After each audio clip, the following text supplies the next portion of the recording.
Salutare dragilor, bine v-am regăsit la un nou vlog aici pe canalul meu de YouTube, Cristian Staciu Oficial. Dacă nu v-ați abonat, abonați-vă, pentru că de acum încolo vor începe vloguri zilnice, sper, dar nu, îmi voi menține promisiunea și voi încerca să postez măcar un vlog pe zi și poate cu zilele următoare voi face și câte un live seara tot aici pe YouTube, deci abonați-vă pentru că vom avea ce discuta despre emisiune și tot ce se întâmplă, toate picanteriile și etc. Sper că ați petrecut niște sărbători minunate, binecuvântate și să sperăm că anul ăsta va rezerva ce e mai bun și câte mai multe binecuvântări pentru toată lumea. Din păcate, nu am reușit să urmăresc să fiu live de acasă, dar am urmărit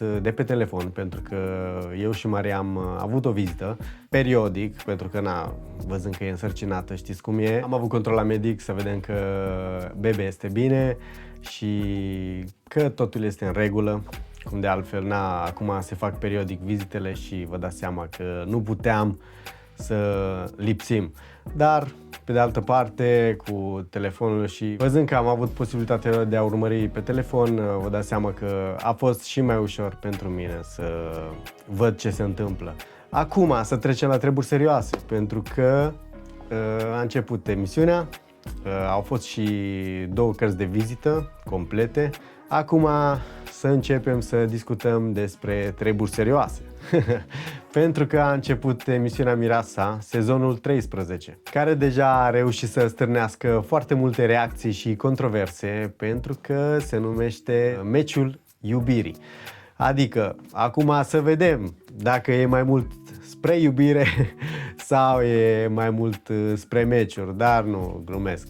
În fine, e foarte frumos că s-a schimbat tema și persoanele din staff de fiecare dată încearcă să impresioneze publicul, deci chiar ne place. Am văzut că i-au prezentat pe toți dar mai am anunțit pe Darius și Dorian. Dintre care, sincer, părerea mea m-au impresionat pentru că par 2 băieți cum se cade, știu ce vor în primul rând și par foarte serioși. Bravo lor! Acum chiar sunt curios să-i cunoaștem și pe ceilalți, dar din câte am văzut pe ei doi, chiar mi s-au părut niște băieți ok.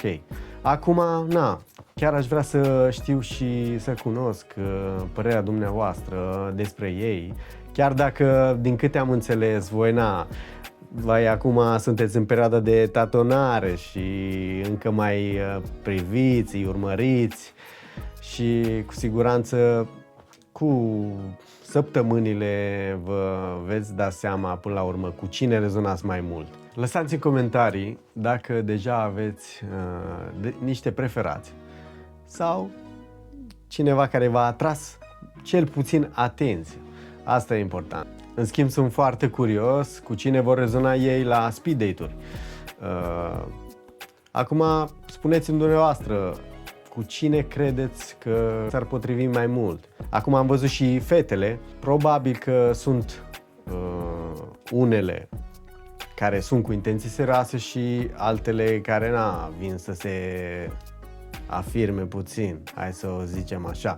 În următoarele zile cu siguranță vom vedea și vom cunoaște mult mai bine și pe ele și pe ceilalți băieți, dar spuneți-mi dumneavoastră cum credeți că sunt concurenții sezonul ăsta și dacă echipa de casting a făcut o treabă bună și dacă sunteți mulțumiți de concurenții de acum. Per total, Mireasa, sezonul 13, Meciul Iubirii, are potențial mare și ne așteaptă un sezon plin de iubire, certuri, împăcări, dar pe final sperăm să vedem cât mai multe povești de dragoste, pentru că de asta și ne uităm și până la urmă iubirea este cel mai important sentiment. Dar să mai spun un lucru, văzând că acum este prima noapte, chiar sunt curios ce patru își vor alege, unde vor sta pentru că chiar sunt curios cine va sta în patul meu și a Mariei. Vom vedea mâine și oricum vom vedea cu siguranță în zilele ce vor urma, dar rămânem cu ochii pe ei și am o întrebare la voi, foarte importantă. Credeți că sezonul 13 ar putea fi mai bun decât sezonul anterior? Aștept oricum părerea voastră în comentarii, să-mi explicați cine, ce și cum, dacă v-au impresionat, pentru că vă dați seama că vizual fiecare rezonează cu cineva, deci eu, cum v-am zis, acum stau, mă uit, vreau să-i cunosc mai bine, să-i văd cum se comportă între ei, să-i analizăm, pentru că acum sunt sub lupa noastră. Per total, mi-a plăcut și chiar sunt curios mâine ce se va întâmpla. Deci, nu ratați și episodul de mâine. Voi încerca să postez mai devreme, pentru că voi sta acasă liniștit, vom sta acasă liniștiți. Să știți că și Maria este aici. Ea practic este asistentul meu, mă corectează, dacă vreți să știți, până acum m-a corectat de foarte multe ori.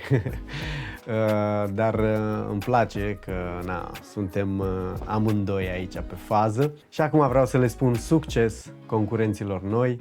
Succes și tot ce e mai bun, fiți tari, pentru că veți petrece foarte mult timp împreună și veți trece prin toate stările posibile imaginabile. Acum ce să vă zic, ne vedem mâine la un nou vlog. M-a ridicat să sting, dar nu uitați, vreau părerea voastră în comentarii. Ciao!